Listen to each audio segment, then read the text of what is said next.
Bienvenidos a todos y todas a esta sesión de lectura-escritura en el nivel de educación secundaria comunitaria productiva, que es parte del ciclo de cursos especializados del Ministerio de Educación. Mi nombre es Rosana Rodríguez y les estaré acompañando durante esta sesión. ¿Actualización de la currícula? Sí, es necesario. ¿Por qué? Por varios motivos. Uno de ellos es que la ciencia avanza y nos trae novedades para que nosotros podamos aplicar en el aula. También las disciplinas académicas se desarrollan juntamente con la ciencia. Las sociedades también adquieren nuevas problemáticas y sensibilidades que hay que estar atentos a ellas para incorporarlas también en la malla curricular. La aspiración innata del ser humano también es un elemento, porque cada persona quiere mejorar. Entonces nosotros, dentro de las estrategias pedagógicas que utilizamos, tenemos también que buscar esas formas de mejorar más. Y finalmente, las sociedades requieren mayor calidad en sus procesos educativos. Es por eso que nosotros tenemos que mejorar las mallas curriculares cada cierto tiempo, para estar acordes con el tiempo. Nos ocuparemos del área de comunicación y lenguajes y queremos revisar el enfoque comunicativo, dialógico y textual, que está dentro del campo comunidad y sociedad y corresponde a los niños de 13 a 17 años. Tenemos que comprender que el lenguaje es el vehículo y es un vehículo fundamental para los procesos de aprendizaje de cualquier ser humano. Es la forma en que tenemos para acceder a los conocimientos y reflexionar sobre ellos. El lenguaje nos prepara para la vida. Es por eso que el enfoque que tiene secundaria es el enfoque comunicativo dialógico textual. Este enfoque busca desarrollar capacidades comunicativas. ¿Cómo desarrollamos capacidades comunicativas? Mediante la lectura, la escritura y la expresión oral. Es importante comprender lo que otros producen, pero también es importante expresar pensamientos, sentimientos y todas nuestras ideas a partir de textos escritos. Y también tener las capacidades orales para comunicarlos y ser agentes de cambios sociales. Este enfoque se enfatiza en el lenguaje oral, parte del lenguaje oral con mucha fuerza y posteriormente pasa al lenguaje escrito. Porque en el lenguaje oral ya producimos ideas, ya tenemos pensamientos, ya los vamos organizando, ya comprendemos lo que escuchamos y somos parte de la comunicación. Entonces, lo que se quiere al plantear un enfoque comunicativo dialógico textual es que los estudiantes expresen con libertad y creatividad, que lean también y escriban disfrutando del proceso escritor y comprendiendo lo que otros quieren comunicar. Entonces diremos que aprender a comunicarse es aprender a interpretar el mundo que nos rodea y a conocer los símbolos de la sociedad a la que pertenecemos. Cuando participamos de la comunicación, estamos participando entonces de la misma cultura. La enseñanza de la lengua se enfoca en desarrollar la capacidad comunicativa. La capacidad comunicativa también tiene que ver con las capacidades lingüísticas y las capacidades pragmáticas. Debemos ser capaces, gracias a estos elementos, de emitir infinitos enunciados. Las capacidades comunicativas deben desarrollarse en todas las áreas curriculares, en todos los espacios educativos, ya que la lengua nos permite adquirir todos los conocimientos, ser capaces de comprenderlos, incluso por nuestra propia cuenta. Es un aprendizaje que se encuentra entonces en todas las áreas. Comunicarse entonces implica centrarse en el estudio de la lengua como medio de comunicación. Tenemos también, o revisando, las capacidades lingüísticas, que son las habilidades para emplear los medios o recursos lingüísticos. Tenemos las capacidades sociolingüísticas, que tienen que ver con la comprensión de la lectura y el contexto, que nos ayudan a determinar cómo es que nosotros nos vamos a dirigir a los demás en determinada cultura. Las capacidades discursivas son aquellas habilidades que nos permiten relacionar coherentemente las partes de un discurso. Finalmente están las capacidades estratégicas, que son habilidades para iniciar, desarrollar y concluir la comunicación. Tenemos entonces en el proceso de comunicación Según el código, tenemos el proceso oral o el proceso escrito. Cuando hablamos de la forma oral, estamos hablando de escuchar y hablar. Cuando escuchamos, somos la persona que recibe y cuando hablamos, somos la persona que produce.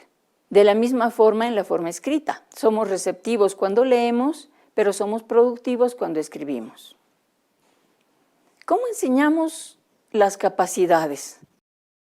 Porque normalmente la escuela venía enseñando contenidos. La forma de la comunicación, normas gramaticales, pero poco nos ocupábamos de las capacidades. Entonces la lengua se enseñaba como una materia de conocimiento y no como el uso.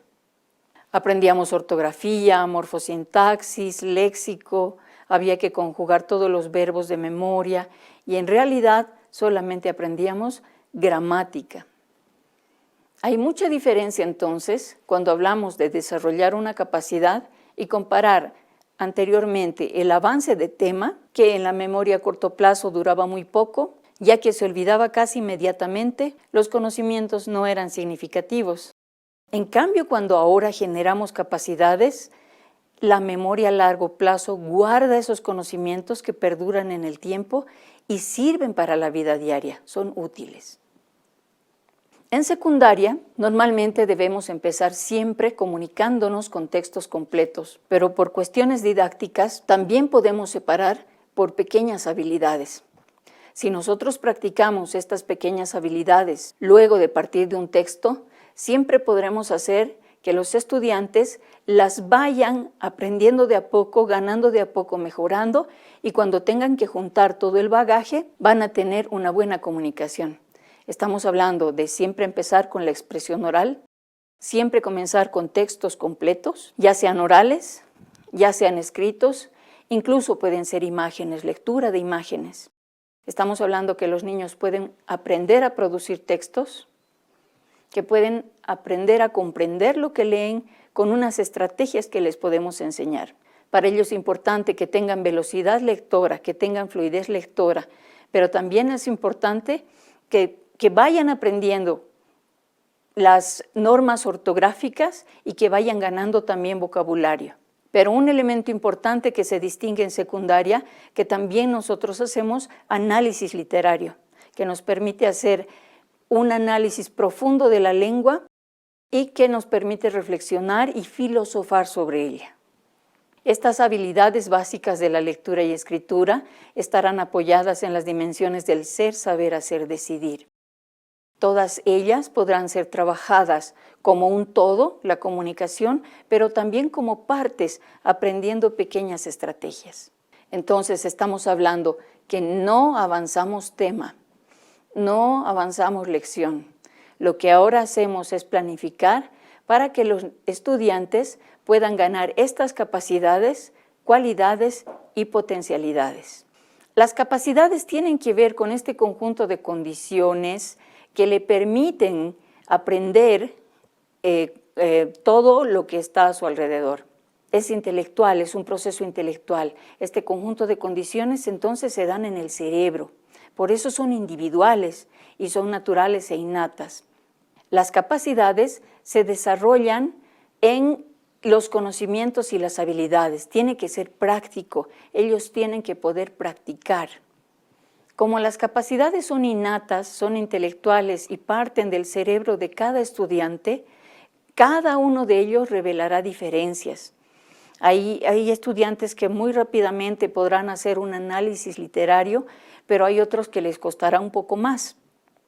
No quiere decir que no puedan, quiere decir que su cerebro trabaja de otra manera y se acercará a la capacidad, probablemente si nosotros le damos también otro tipo de estrategias. En cuanto a las potencialidades, diremos que son las capacidades que potencialmente alguien puede realizar. Comparamos el cerebro de un niño con una computadora súper potente y nueva. Cuando usted tiene una computadora de estas características, ¿qué potencial tiene esta computadora? ¿Qué software puede introducir? ¿Qué cosas puede hacer esa computadora con el software que usted introduzca? El cerebro de los estudiantes es igual. Tiene unas capacidades que pueden ser potencializadas y depende del trabajo que hagamos con ellos y del trabajo que ellos impriman también al querer dominar alguna área o algún aspecto. Este potencial humano entonces ayuda a determinar si una persona es apta o no para realizar una acción específica. Son rasgos característicos, habilidades, talentos y conocimientos que definen a cada persona y que pueden ser mejorables. Las potencialidades definitivamente se pueden entrenar y desarrollar, pero necesitan un contexto de confianza en uno mismo, de estar convencidos de que pueden y que son capaces de lograrlo. Tiene que ver también con la fortaleza física y mental. Habrán algunas actividades donde ellos sean potencialmente mejores en actividades físicas y otros en actividades mentales. Por ejemplo, habrán algunos que van a las Olimpiadas Matemáticas, pero otros estarán en el equipo de educación física, de fútbol, de básquet. Como estas capacidades tienen que ver con las capacidades cerebrales, hay algunos factores que afectan, por ejemplo, la herencia genética. Tengo buenas capacidades, pero también puedo heredar de mis padres algunas características como ser despistados, como ser lentos para hacer las cosas, como ser muy observadores, etc. También las experiencias van a ayudar al fortalecimiento de las potencialidades. Todos los conocimientos previos que ellos ya traen dentro de sí van a enganchar muy fácilmente con los conocimientos nuevos que estén experimentando.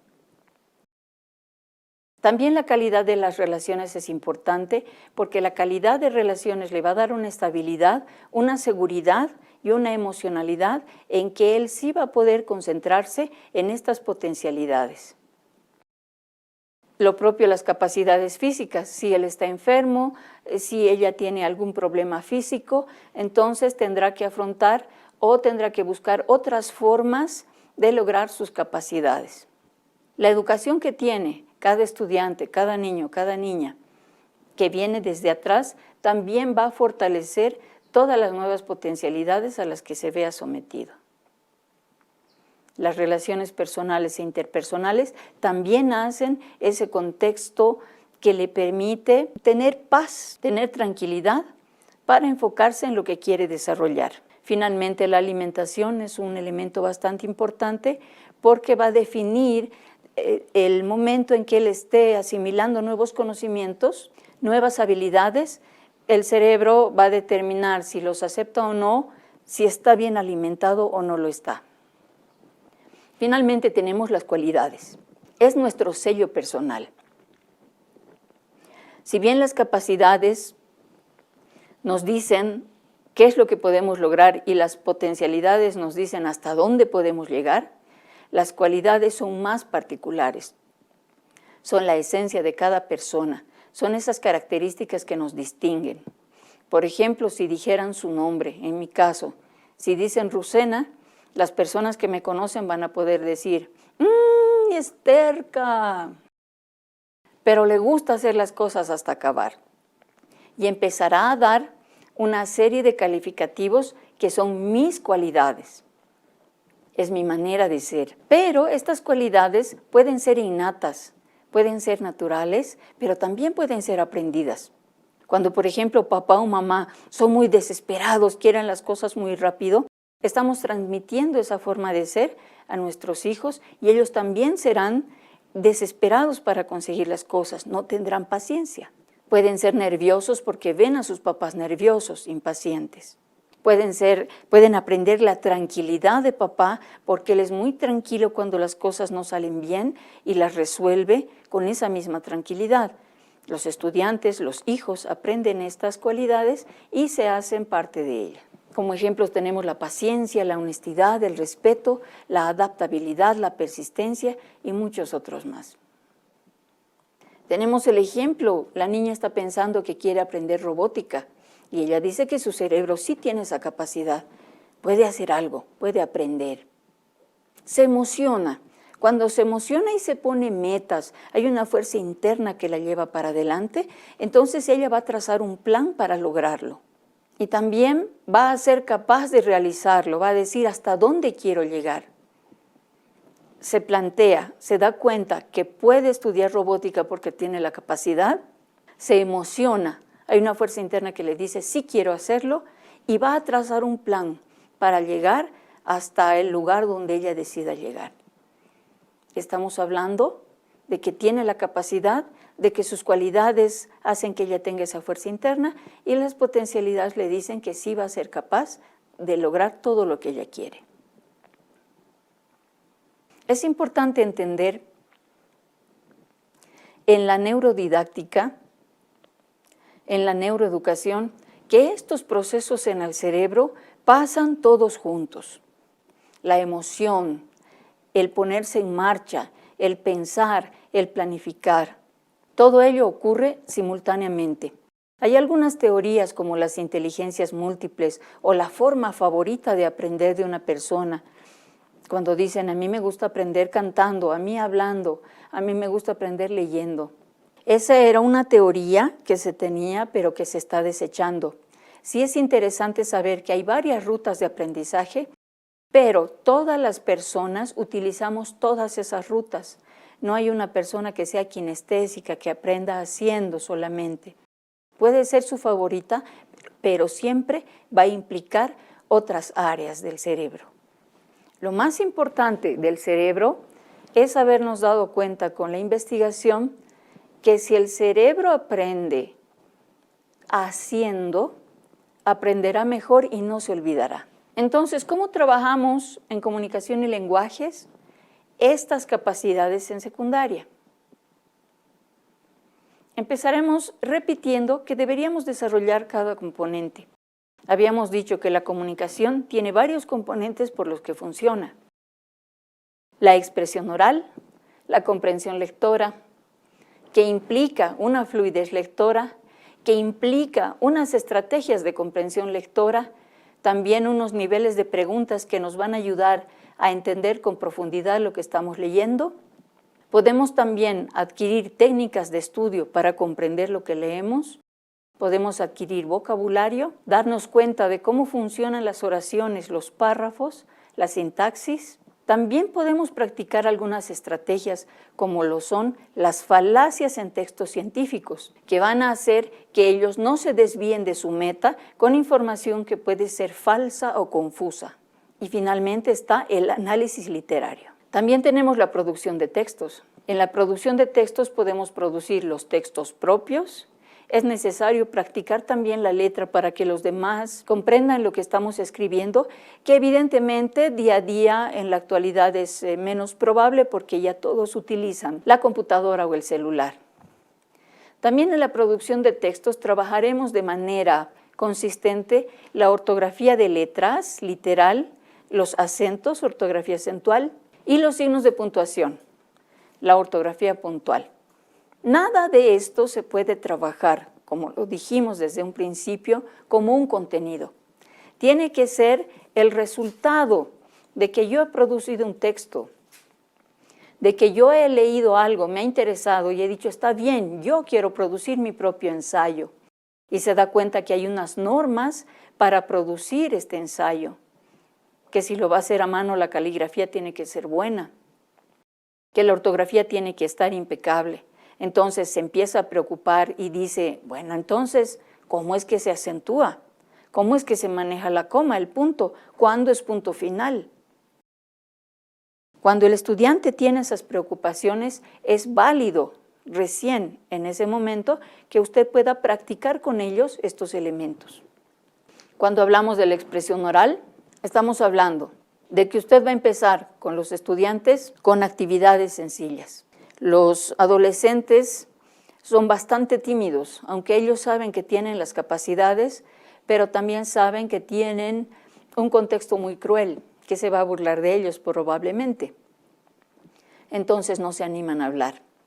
Pero si usted utiliza la lúdica, si usted utiliza juegos para hacerlos hablar, ellos se olvidan que están en su papel de ellos mismos y pueden transportarse al papel que usted les da y es más fácil hablar.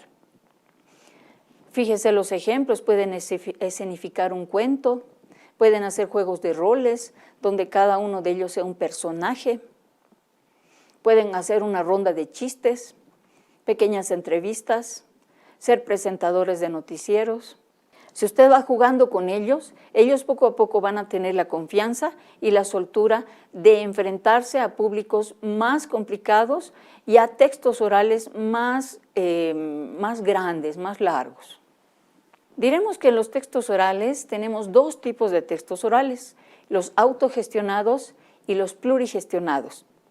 Siempre que hablamos de autogestionados, estamos hablando de que estoy hablando yo, de que yo doy una charla, yo doy una conferencia, yo doy un discurso. Yo estoy presentando el noticiero, pero no tengo retroalimentación, no hay nadie respondiéndome. En el caso de los textos plurigestionados, ahí son situaciones plurales, donde usted puede aprovechar que los estudiantes dialoguen, conversen, hagan como si estuvieran hablando por teléfono, hagan otra vez juegos de roles, donde ellos están en la tienda, en la venta, comprando, pagando servicios, etc. Usted puede hacer estos dos tipos de juegos para que ellos aprendan cómo organizar sus discursos autogestionados o las intervenciones plurigestionadas. Cada uno de estos elementos plurigestionados o autogestionados tienen también una estructura interna, como los textos escritos. Si, por ejemplo, un ensayo tiene el inicio, el desarrollo y la conclusión, también cuando yo voy a exponer algo, tiene parecidos elementos. Por ejemplo, si voy a exponer, yo pienso en el inicio, qué voy a decir al inicio, cómo voy a partir, qué voy a llenar, qué información importante está al medio y cómo voy a concluir mi exposición, diciendo qué. Entonces, también es importante que usted investigue estas macroestructuras dentro de los textos orales. Hay muchas actividades. Normalmente me doy cuenta que cuando se habla de expresión oral, pensamos que solo es hablar y que eso es muy limitado. Sin embargo, si nos basamos en el juego, en el aprendizaje cooperativo, en juegos lingüísticos, historias, relatos, objetos que describir, entonces tenemos una variedad de actividades y estrategias para desarrollar la expresión oral. No espere sacar a los estudiantes adelante diciendo, le toca, vaya a exponer, le toca, ya aprendió su poesía, declame, o díganos, ¿qué ha entendido? Vaya adelante. Cuando usted está haciendo eso, el cerebro de ellos sufre un cierre, se cierra y no quiere hacerlo. Y él dice, no puedo, es que no, y no puede progresar. Y a veces pensamos, claro, no ha estudiado, no sabe, no puede. Y la verdad es que el cerebro se cierra y le dice, no, en estas condiciones no lo haré. Entonces, fíjense que, por ejemplo, si pensamos en las actividades basadas en el juego dramático, podemos improvisar poesías, puede hacer que los estudiantes dramaticen, que hagan creaciones colectivas, que simulen algo. Fíjese cuántas posibilidades tiene también en el aprendizaje cooperativo. Pueden hacer rompecabezas. Eso parece muy aledaño.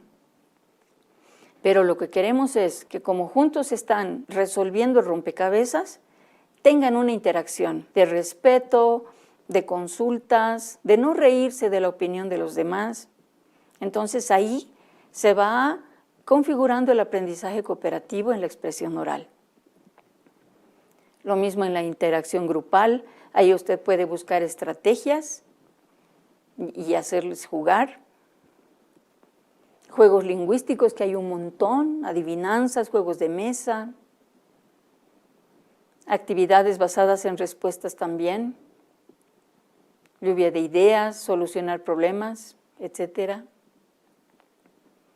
Los que están basados en historias y relatos, que sí los hemos utilizado bastante, por ejemplo, cambiarle el final al cuento, modificar, completar, construir otro, comentar, recrear, hacer teatro.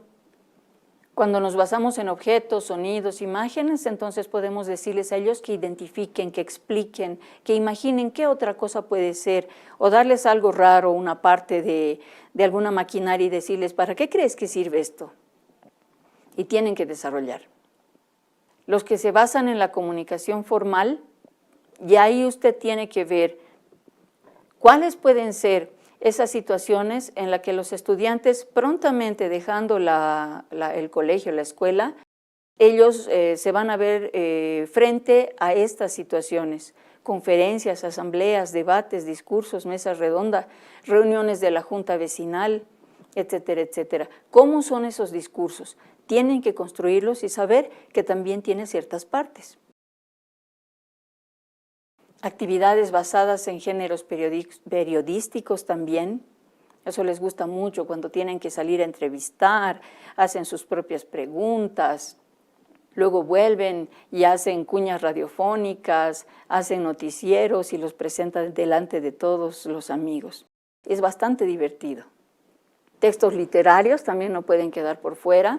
Después de hacer análisis literarios, de leer poesía, de leer fragmentos de novelas, podemos escenificarlas, recitarlas, hacer el cuentacuentos, hacer títeres, lo que se nos ocurra. Como verán, cuando hablamos de expresión oral, las estrategias podrían no acabar nunca. Todo depende de que nosotros nos pongamos en la tarea de buscar recursos en el Internet y crear nuestros propios recursos. Cuando hemos estado hablando de expresión oral, usted verá que en ningún momento hemos hecho alusión a que hay que avanzar un tema. Lo que hay que hacer es que ellos entren en acción para que ganen esa capacidad y que la potencien. Cuando hablamos de comprensión lectora, estamos hablando también de varias estrategias y de varias actividades. Principalmente la fluidez lectora, que es la velocidad que le va a permitir al estudiante leer mejor y comprender lo que está leyendo. Tenemos unas estrategias de comprensión lectora, 3 niveles de preguntas importantes. Aquí también pueden entrar las técnicas de estudio que usted le puede enseñar, vocabulario, sintaxis, habíamos visto las falacias y el análisis literario. Veamos ahora la comprensión lectora. Repasemos lo que ya habíamos visto. ¿Qué elementos importantes tenemos que desarrollar? ¿Qué capacidades, qué habilidades, qué tenemos que potenciar? La primera cuestión importante que hay que saldar cuando hablamos de comprensión lectora es la fluidez lectora. Si un niño, si un estudiante no tiene fluidez lectora, no podrá comprender fácilmente lo que lee, porque está muy preocupado en decodificar, en tratar de leer bien. Entonces no está poniendo atención al contenido. También tenemos diferentes estrategias de comprensión lectora antes de leer, durante la lectura y después de la lectura. También están los 3 niveles de preguntas que se trabajan bastante, pero que siguen siendo importantes porque logran grandes cambios en la comprensión de los estudiantes. También nosotros tenemos que enfatizar en secundaria que ellos puedan irse con ciertas técnicas de estudio, las más relevantes, para que puedan utilizarlas si es que ellos van a la universidad o en diferentes ámbitos de trabajo. El incremento del vocabulario es fundamental. Con la lectura darnos cuenta cómo la sintaxis funciona en nuestra lengua. Habíamos hablado también de las falacias, estas pseudoverdades o casi mentiras que pueden hacer que nosotros lleguemos a una conclusión equivocada en un texto científico, político u otro. Y finalmente, el análisis literario, que habíamos dicho que nos ayuda a filosofar sobre la lengua, y es muy potente. Veamos la fluidez lectora. ¿Qué podría ser en fluidez lectora? La fluidez lectora tiene algunos elementos que cuando usted los va a practicar con sus estudiantes no puede poner tema número 4, la fluidez lectora, la fluidez tiene velocidad, tiene precisión y tiene entonación. La velocidad quiere decir no se trabaja de esa manera. Simplemente usted invita a los estudiantes a leer el mismo texto para todos porque queremos que entre ellos también se puedan medir. Por ejemplo, yo les digo, ahora vamos a leer 10 minutos este texto, todos el mismo, pero van a leer en silencio. Mientras tanto, yo voy a ir llamando uno por uno de manera aleatoria y les digo, ¿qué van a practicar? Lo más veloz que puedan, pero no como locos. Tiene que haber una entonación bonita, un sube y baja de la voz que al que esté escuchando le guste oír lo que está escuchando. Y precisión, lean bien, no se equivoquen, no pronuncien mal las palabras, no se coman palabras. Si tiene que leer periódico, no vaya a leer periódico, ahí no hay precisión. Una vez que usted les deja la consigna a los estudiantes, llama uno por uno, pero no lo pone adelante, lo sienta a su lado en su escritorio o en el área donde usted esté. Y mientras los demás están practicando, usted le dice, bueno, empieza. Calcula 30 segundos o un minuto y ve cuántas palabras puede leer por minuto. Ve si se ha equivocado en alguna pronunciación, en leer algunas palabras de pronunciación difícil, y si tiene buena entonación. Entonces, podría usted tener, o cada estudiante podría tener en la parte de atrás de su cuaderno, una ficha que pudiera llenar palabras por minuto, ¿cuántas? Precisión, en qué palabras se ha equivocado en pronunciar, entonación, qué tal anda su entonación. Y si ese estudiante llega a su escritorio una vez por mes, porque eso es lo que le tarda en dar la vuelta a todos los estudiantes, al siguiente mes lo vuelve a tener a su lado y vuelve a anotar los datos para que él pueda comparar cómo le ha ido la anterior vez y si ha mejorado. Es importante que se acuerde que cuando hago fluidez lectora no es comprensión lectora. No estoy preocupada, ni ellos y ellas deberían estar preocupados en entender lo que leen. Estoy concentrada en el proceso de decodificación veloz, palabras por minuto, precisión y entonación. No debe hacerle preguntas, entonces, ¿qué has entendido? En secundaria se espera que desde primeros de secundaria hasta sextos de secundaria, los estudiantes puedan leer de 135 a 160 palabras por minuto. Veamos ahora, una vez que ellos han ganado esa fluidez o están en el proceso de ganar esa fluidez, puedo ayudar a las capacidades de comprender lo que leo. Hay unas estrategias que usted puede enseñarles que son bastante sencillas del antes, durante y después. Son unas preguntas que ellos tienen que hacerse mientras leen. ¿De dónde salen estas estrategias del antes, durante y después? Algunos estudiosos han descubierto que los lectores exitosos hacen este tipo de estrategias, tienen este tipo de actitudes. Antes se hacen preguntas, durante hacen otro tipo de preguntas al texto y después se aseguran que han entendido con otra batería de estrategias. Entonces, lo que nosotros queremos hacer es, nuevamente, no voy a avanzar el tema estrategias de comprensión lectora. Le voy a modelar cómo son estas estrategias, le voy a mostrar cómo funcionan y cómo quiero que ellos y ellas lo hagan de ahí en adelante. Si nosotros pensamos en esos estudiantes que no pueden leer velozmente, que no comprenden lo que leen, estamos frente a dificultades de comprensión lectora. Y estas dificultades se deben a que no pueden decodificar adecuadamente, no tienen fluidez, tienen poco vocabulario, ya sea porque no leen mucho, porque no les interesa la lectura, porque no piensan cuando están leyendo algo, pero ¿qué querrá decir raudamente? ¿Qué quiere decir esta palabra? No voy a pasar, no voy a continuar la lectura si no comprendo esta palabra, porque eso quiere decir que no voy a comprender ni poder unir las ideas después. También la dificultad en la comprensión lectora tiene que ver con pocos conocimientos previos. Son estudiantes que han experimentado muy poco en la escuela, que no han participado de procesos de conocimiento o procesos manuales de aprender alguna cosa. Entonces, como tienen pocos conocimientos previos, cuando tienen una idea nueva, un concepto nuevo delante de ellos, no tienen con qué apoyarse, no sabe qué es raudamente, así que no está en su vocabulario, nunca la ha escuchado. O sí la ha escuchado, pero no se ha preocupado por buscar qué significa, entonces no comprende lo que lee. Podría tener también problemas de memoria, que esto se puede solucionar con ejercicios Usted puede buscar, por ejemplo, ejercicios de funciones ejecutivas que tienen que ver con la neurociencia, que por cuestiones de espacio no los vamos a ver, pero busque ejercicios para mejorar las funciones ejecutivas y va a ver que la memoria va a mejorar. No tienen estrategias lectoras y lo que estamos viendo aquí es que usted puede modelarle esas estrategias para que la siguiente vez que se vean y que lean un libro, que lean un texto, ellos puedan usar estas estrategias. Estrategias de prelectura, de la lectura y después de la lectura. Las investigaciones muestran que los lectores exitosos siempre se hacen preguntas antes de leer, porque siempre leemos con un propósito. Si, por ejemplo, soy alguien que quiere cocinar una novedad porque voy a recibir a mi familia, entonces digo, oye, ¿qué hago? Tengo un libro de recetas. ¿Dónde está el libro de recetas? Y empiezo a buscar. No, este libro no se parece a un libro de recetas, se parece a un diccionario. Paso. Este es el libro de texto de mi hijo. Paso. Esta es una Biblia. No, paso. Ese análisis lo está haciendo muy rápidamente.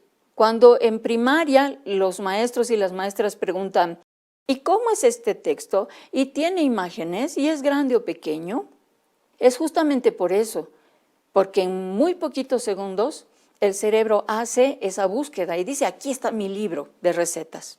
Durante la lectura pongo el libro ahí para cocinar y dice, por decirles, sancochar la papa. Y yo digo, ¿qué? ¿Qué hago? ¿Qué es eso? Y empiezo a hablar con el libro. Y le digo, libro, no sé qué significa sancochar y ahora ¿qué hago? Vuelvo a leer un poco, leo abajo, no hay datos. ¿Qué hago? Entonces empiezo a buscar y digo, bueno, ahora es una maravilla porque tomamos el celular. ¿Qué significa sancochar? Hervir. Tengo que hervir la papa. Con todos los textos pasa lo mismo. Yo voy dialogando con el autor. Le hago preguntas, le digo, no entiendo. Le digo, no estoy de acuerdo con esto. ¿Por qué dice eso? Y luego de la lectura, yo quiero saber si he entendido, porque si voy a leer algo porque tengo que escribir un artículo y he leído, por ejemplo, estadísticas para hablar de cuántos niños no comprenden lo que leen, entonces voy a resumir, voy a responder algunas preguntas, voy a usar un organizador gráfico para decir unas tablas, tantos niños, entre tales edades, hombres, mujeres.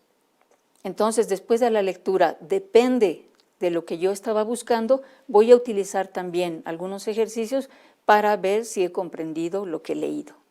Estos 3 niveles los conocen muy bien, pero no está de más volverlos a repasar. El nivel literal, respondo preguntas que están en el texto. Nivel inferencial, completo con información que poseo o infiero. No está en el texto, pero se relaciona. Y el nivel valorativo o crítico, emito mi opinión después de leer el texto. Puedo decir si me ha gustado o no, si estoy de acuerdo con el autor o no, si me parece muy fantasioso, me parece muy aburrido, emito mi juicio de valor. Usted puede utilizar, para que ellos también se hagan las preguntas, unas preguntas que le ayuden a la comprensión literal, por ejemplo. ¿Qué dice el texto sobre? Si nosotros nos encontramos frente a este tipo de preguntas, ¿qué dice exactamente el texto? Entonces estamos frente a preguntas de comprensión literal. Ahora, ¿qué pasa? Y esto es bien importante. Los docentes normalmente solemos hacer solamente preguntas que son literales, de comprensión literal, en los diferentes exámenes, pruebas, cuando terminamos de leer un texto. Siempre literal. ¿En qué año era? ¿Y qué dijo Eduardo Avaroa? ¿Dónde fue la lucha? ¿Con qué país? Pero si le pregunto posteriormente, ¿y por qué crees que los bolivianos, según la literatura, no reaccionaron pronto? No está en el texto. Si él tiene conocimientos previos, va a poder responder. Entonces, si usted hace unas pruebas donde solo hace preguntas literales, ellos siempre van a responder bien. Y no quiere decir que están comprendiendo lo que leen. Veamos rápidamente este ejemplo. Carmen esticuraba un po y le artemunía a la laya. Pedro arteaba paz ni tenes. Le pregunto, ¿qué esticuraba Carmen? Un po. ¿A quién le artemunía? A la laya. ¿Qué arteaba Pedro? Paz ni tenes. No tengo idea de lo que he leído. pero tengo 100 porque he respondido todas bien. Aquí hay unas preguntas que le van a servir para ayudar a los chicos que se hagan esas preguntas para el nivel literal, pero en el nivel inferencial es más difícil. Tengo que sacar conclusiones. ¿Qué quiere decir con? ¿Qué quiso decir Eduardo Abaroa cuando dijo que se rinda a su abuela? No está la explicación. Tenemos que inferir. Entonces hay preguntas que nos ayudan a las inferencias. ¿Cómo crees que empezó la batalla? ¿Qué piensas de los bolivianos? ¿O qué piensas del traje de los bolivianos que fueron con abarcas?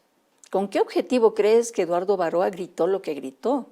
Entonces, esas preguntas no se responden con el mismo texto, pero si tengo conocimientos previos o puedo idearme más o menos cuál puede ser la respuesta, puedo intervenir. Por ejemplo, vamos a hacer este ejemplo de inferencias. Vamos a leer de a poco y quiero que usted se imagine de qué se puede tratar. Los tomó con las manos uno por uno. Fue colocando uno encima del otro con cuidado. ¿Qué serán? ¿Ladrillos? Cuando acabó con una fila, continuó con la siguiente. Sí, pueden ser ladrillos. Poco a poco fue rellenando los espacios. No olvidó dejar un lugar para el nombre. ¿El nombre? Oh, no eran ladrillos, ¿qué puede ser? Luego envolvió el paquete. Hay un paquete. ¿Es algo pequeño o será grande? Y contempló satisfecha su obra. ¿Qué puede ser? Sabía que los chocolates eran un buen regalo. Imagínense cuántas cosas usted ha inferido por la información que le está dando el texto y poco a poco termina de construir sus inferencias y llega a una conclusión. Puede ver aquí unos ejercicios que seguramente repitiendo en el video los puede realizar. Clara ha crecido mucho y ya está más alta que Juan, pero todavía no ha alcanzado a su hermana Rosa. La pregunta es, ¿quién es el más alto y quién es el más bajo? No está en el texto. Usted va a tener que esperar y pensar un poquito para poder responder. Y va a leer, y va a releer, y va a decir, a ver, Clara, si está grande, pero dice que está más que Juan, pero no como Rosa. Entonces usted empieza a parafrasear, empieza a decir lo mismo con sus propias palabras porque necesita entender, necesita inferir y finalmente tendrá la respuesta. Finalmente está la comprensión crítica valorativa, que estamos repasando porque estoy segura que ya lo saben, los juicios de valor. También tenemos unas preguntas claves. ¿Qué opinas de? Según tu percepción, ¿por qué crees que? ¿Qué parte del texto te impresionó? ¿Será real o imaginario? Todas estas preguntas ayudan a que los estudiantes puedan dar su propia opinión, elaboren su propio juicio de valor. Tenemos ejemplos de preguntas valorativas o de juicios de valor. También están las predicciones antes de la lectura. Es lo que les había comentado. Cuando miramos un libro y decimos, ¿de qué trata este libro? ¿Para qué sirve? Si yo, por ejemplo, estoy buscando un libro de álgebra y veo unas letras grandes y un oso adelante, digo, esta no es álgebra para nada. Durante la lectura, para retener la atención de los estudiantes, sobre todo en los textos literarios, yo puedo hacer preguntas durante la lectura, ¿no es cierto? O hechos históricos, y Eduardo Abaroa quedó en medio del puente. ¿Y ahora qué va a hacer? ¿Está herido? ¿Por qué quedó en medio del puente? ¿Por qué está en el suelo? ¿Qué piensan? Y seguimos leyendo. El formular preguntas también es súper importante. Los mismos estudiantes tienen que aprender no solo a responder, sino formular sus propias preguntas. No se tiene que limitar a responder, también tiene que elaborar preguntas relevantes de los 3 tipos. Ahora, en otras estrategias importantes que no se profundizan mucho en primaria son estas técnicas de estudio que le voy a dar a los estudiantes. Estas sí tendría que realizarlas varias veces. Le vuelvo a repetir porque quiero que quede claro. No pongo lección el subrayado de textos, no. Les hago subrayar, les hago dar cuenta cómo funciona, qué subrayar, qué no, cómo se hace un resumen. El primer resumen lo hacemos todos juntos. Ahora, ¿cómo reconocemos la idea principal? ¿Cuáles son las secundarias? ¿Qué elementos de este texto tengo que memorizar? ¿Qué sintetizo ahora? ¿Cuál es la síntesis de este texto? ¿Qué me dice en síntesis? Ahora voy a realizar un esquema, un mapa conceptual para poder acordarme o hacer fichas de estudio. Mapas conceptuales, mapas semánticos también me ayudarán. Y el manejo conceptual de las falacias para que los textos, entre comillas, no nos engañen, no nos confundan, sobre todo los textos científicos. Y también sería importante que practiquemos cómo se hacen las citas bibliográficas de lo que leemos. Vamos entonces a un juego. Otra cosa que es bien importante es que los docentes de secundaria siempre piensan que los textos de comprensión lectora de ejercitación tienen que ser gigantes, de 3 hojas, de 4 hojas, lo cual no es verdad. Vamos a leer un texto muy cortito y van a ver cómo funciona para responder preguntas literales, inferenciales y valorativas.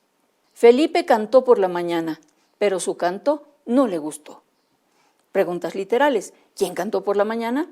Felipe. ¿Qué no le gustó a Felipe? Literal, su canto. ¿Cuándo cantó Felipe? Por la mañana. Preguntas inferenciales. Canta como crees que habrá cantado Felipe. Y entonces ahí cantarán de diferentes maneras, seguramente cantarán desafinados porque no le gustó el canto. Estamos infiriendo que cantó mal. Pregunta inferencial. ¿Por qué crees que no le gustó su canto? Claro, porque si sale mal a nadie le gusta. Pregunta inferencial. ¿Le habrá pasado algo? Sí, tal vez se ha resfriado o qué sé yo, ya está muy mayor y su voz sale mal. Y de repente les muestro esta imagen. ¡Oh! ¡Un gallo! Felipe es un gallo. Todas sus inferencias se reacomodan, ¿se da cuenta? Todas sus inferencias se reacomodan. Preguntas de opinión personal. Canta como crees que cantó Felipe. ¿Puedes? Y entonces ya otra vez van a cantar, pero esta vez como un gallo. ¿Cómo pudieron saber que su canto no le gustó? ¿Cómo sabía la gente cómo sabemos que un gallo está enojado? Y la última pregunta, ¿crees que los animales tienen gustos? Fíjese que Felipe cantó por la mañana, pero su canto no le gustó. Nos da como para media hora de discusión. Entonces, para ejercitar la comprensión lectora de los estudiantes, no piense que en tanto más largo el texto es mejor. Al contrario, hasta que domine las estrategias, un texto corto es más rentable.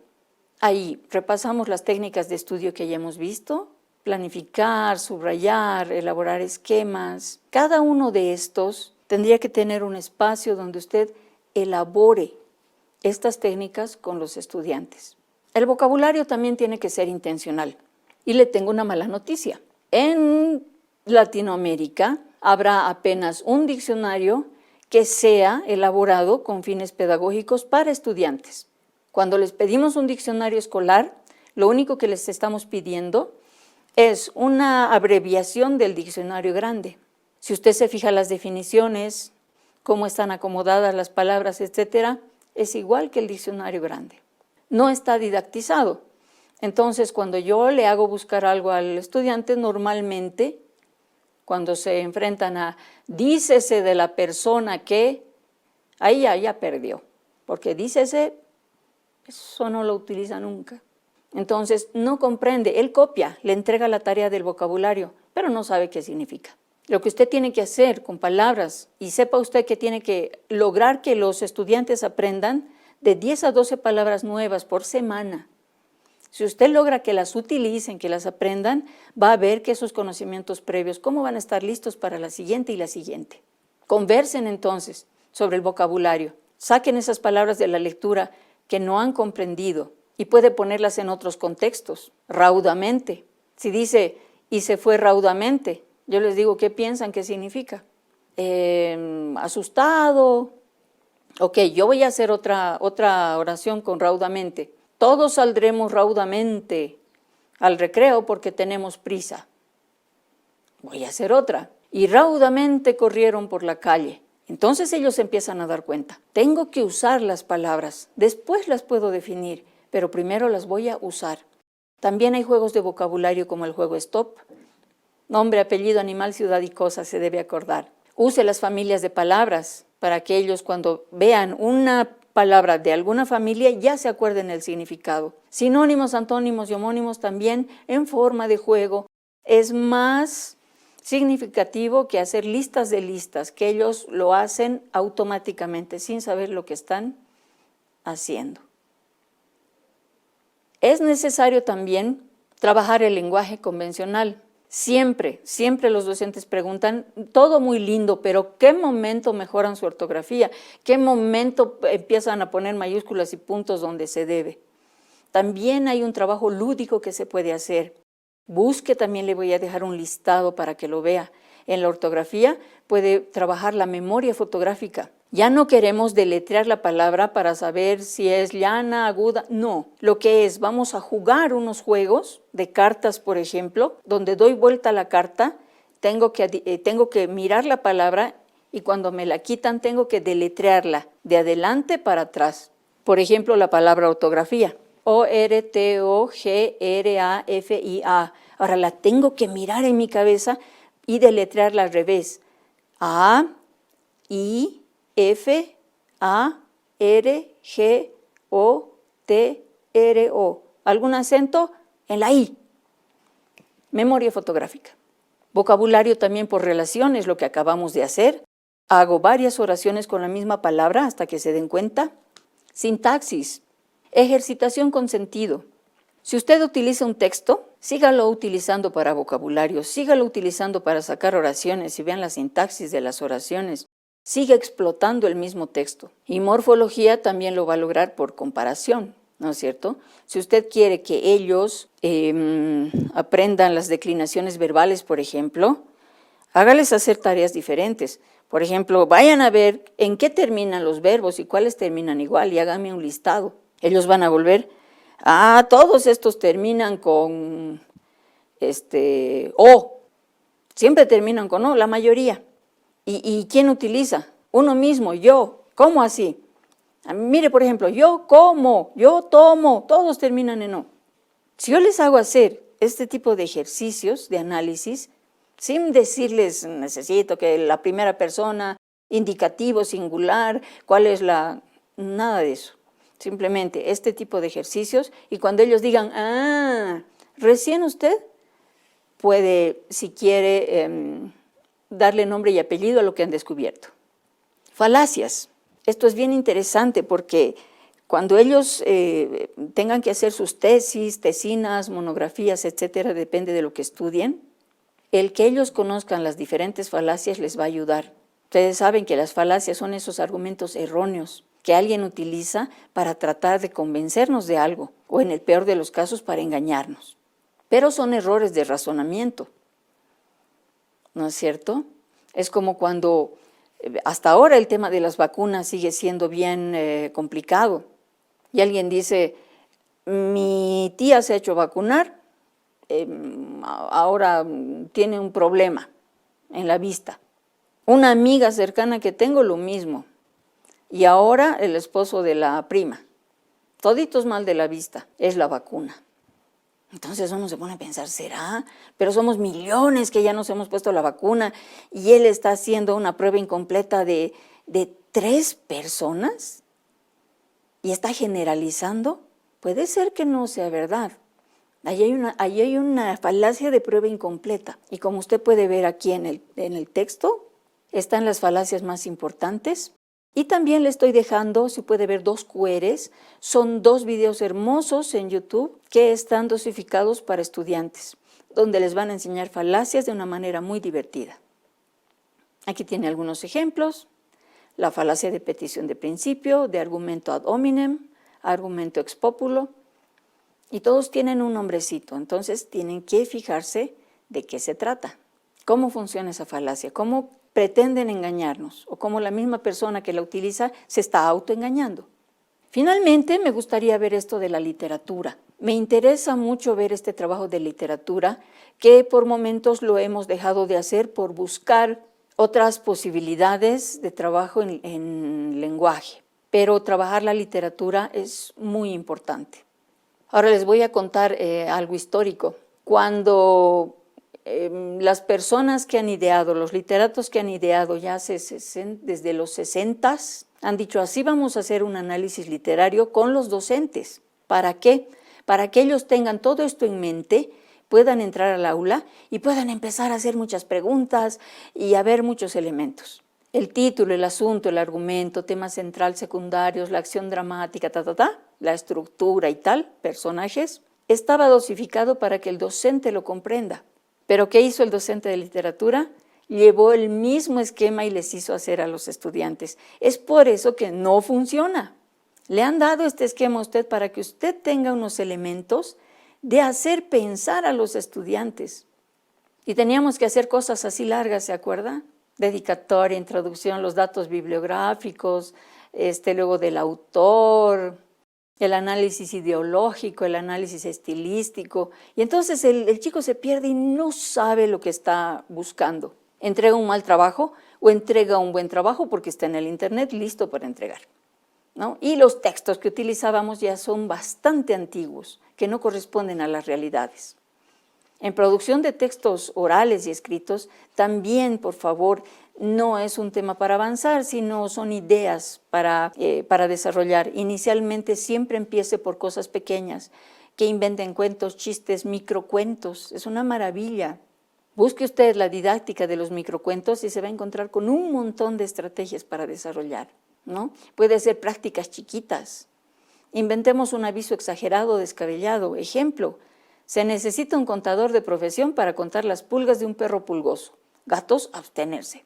Referencia, tercera casa del perro a la izquierda. El texto es jocoso, pero la estructura del aviso está correcta. Entonces ellos quieren divertirse, van a hacer este tipo de cosas. Y finalmente podemos ver qué hemos escrito, cómo lo hemos escrito, para ver cuál es el proceso de producción de un texto. Porque un texto no es copiar del cuaderno. El resumen es cierto tipo de texto, pero no es original. El texto es original y tiene una función social. Y sus estructuras son diversas. También usted puede jugar con ellos primero. Que esto sea un rompecabezas, título del cuento, inicio, hecho perturbador. Que la estructura de la poesía jueguen haciendo versos, rimas, estructura de textos cortos que les gusta mucho para producir. ¿Cuál es la estructura de un chiste de mamá, mamá?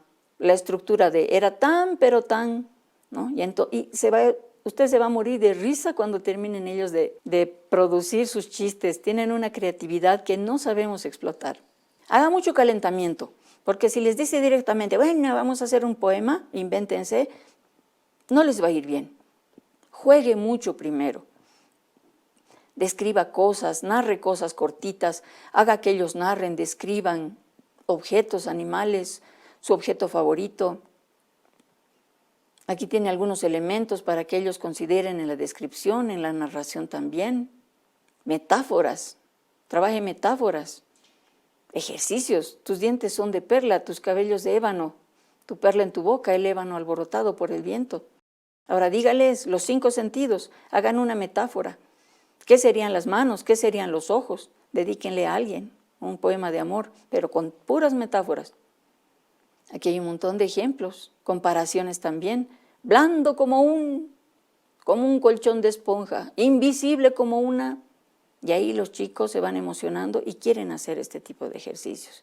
Inventar rap, esto es algo que hemos hecho para hablar de violencia familiar y hemos sacado toda la lista de palabras que tenían que ver con la temática y entonces ellos han hecho estas listas. Mientes, valiente, ruegue, juegue, niegue, pegue, trato, maltrato, a ratos y mato.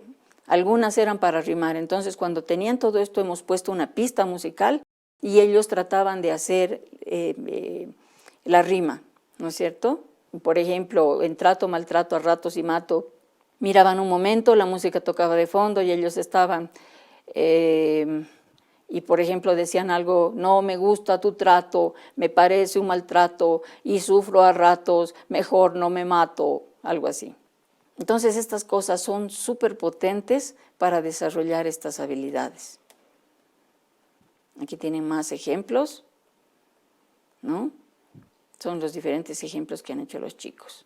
En conclusión, en secundaria, en la universidad, cuando usted tenga 40, 60, va a descubrir que si le ponen en un contexto de juego, en un contexto lúdico, usted siempre sí va a querer seguir jugando y siempre sí va a aprender cosas nuevas.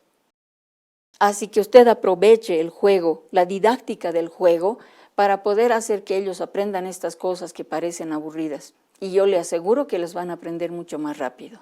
En la evaluación también tiene que evaluar por habilidades, por cada habilidad que hemos trabajado, la producción de textos y sus partes, la fluidez lectora, los 3 elementos, comprensión lectora, todas las estrategias. El análisis literario hay que replantearlo, tiene que volverse un análisis filosófico, no un listado de cosas que hay que sacar del texto. Entonces, en la producción, por ejemplo, vamos a mirar la creatividad, la iniciativa, el proceso que ha seguido ese texto, y eso es lo que vamos a evaluar. No le vamos a preguntar qué es un texto, qué es una rima, cuáles son las 5 estrategias que hemos aprendido, nada de eso. No se trata de eso, se trata de formar esa capacidad, no el conocimiento. El conocimiento se da por sí mismo. Entonces usted se preguntará, ¿qué momento voy a evaluar el ser, el saber, el hacer y el decidir? Si estoy ocupado en las capacidades, cualidades y potencialidades. Fíjese usted que tienen que ver, ¿no? Cuando estoy, por ejemplo, hablando del ser y el decidir, estoy hablando de las cualidades, de esas cualidades personales que tengo para ser perseverante y decidir acabar el curso. Cuando estamos hablando de potencialidades, estamos hablando de todo lo que vamos a hacer que me va a permitir ganar experticia en algo. Y finalmente la capacidad que gano se cierra porque ya sé cómo es esa capacidad. Puedo conceptualizarla, pero a partir de que he hecho una serie de juegos, de que he hecho una serie de experiencias. Entonces, las capacidades, potencialidades y cualidades se parecen y tienen que ver con el ser, saber, hacer y decidir. Se puede evaluar tranquilamente. Hasta aquí entonces todos los conceptos, todas las ideas que quería transmitirle. Espero que algunas hayan servido, por supuesto, de repaso y que hayan habido algunas novedades para que usted pueda aplicar el año que viene, el 2023, con todas las novedades que viene con que viene la malla curricular. Así que lo espero la próxima vez y gracias por su atención.